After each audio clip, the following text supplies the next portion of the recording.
سلامونه دوستانو، یو ځل بیا ستاسو په خدمت کې په الماني ژبه باندې ویډیو جوړوم. دوستانو څلور لغتونه درته وایم، سره د معناګانو ډېر زیات مهم لغتونه دي او ټول هغه لغتونه دي چې تاسو به ورسره روزمره ژوند کې مخامخ شوي هم یې او مخامخ کېږئ هم.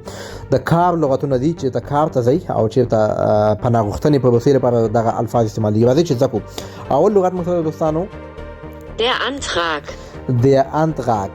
Der Antrag وایي غوښتنلیک ته. غوښتنلیک دوستانو انتراک هم وایي، انتراک هم وایي. څنګه تاسو وایي دوستانو؟ موږ سره بل لغت د موږ سره Der Vertrag. د Vertrag قرارداد ته وایي دوستانو. کله چې تاسو چا سره قرارداد کوئ، کار کوئ، نو قرارداد به امضا کوئ، Vertrag ورته وایي، قرارداد کانټریکټ چې په انګلیسي کې ورته وایي. دوستانو بل لغت موږ سره ده Der Auftrag. Der Auftrag. Auftrag هم وایي، Auftrag هم وایي، مطلب امر ته وایي Auftrag. دوستانو موږ سره بل لغت، داخلي لغت Der Betrag. Der Betrag وایي مقدار ته. مقدار. دوستانو ویډیو مکمل وګورئ او دا ښایسته لغتونه زده کړئ.